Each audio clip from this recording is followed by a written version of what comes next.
నమస్తే అన్న, అందరికీ నమస్కారం.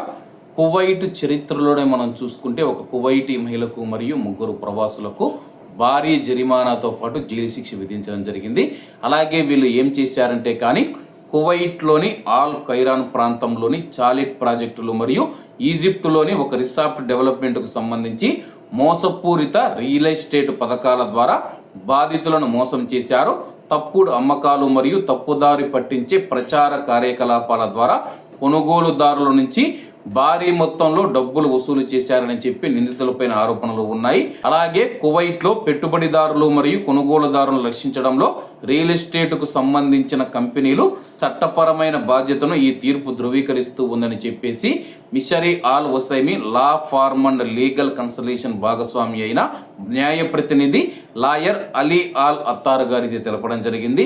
రియల్ ఎస్టేట్లో మనం చూసుకుంటే ఇటీవల కాలంలో చాలా మోసాలు జరుగుతూ ఉన్నాయి.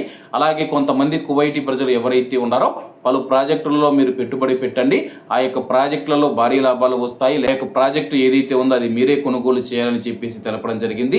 దీనికి సంబంధించి కువైట్ క్రిమినల్ కోర్టు సంచలన తీర్పునిచ్చింది.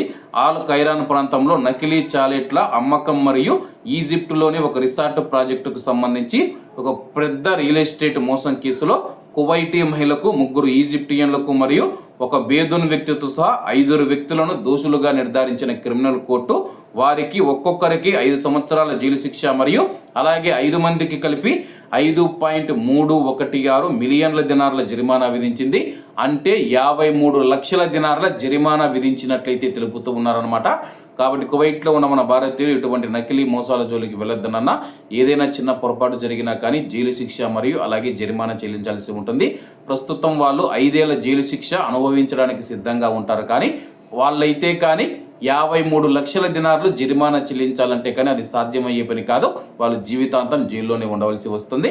కాబట్టి అందరూ బాగుండాలి, అందులో మనం ఉండాలి. అందరికీ నమస్తే అన్న, జై హింద్.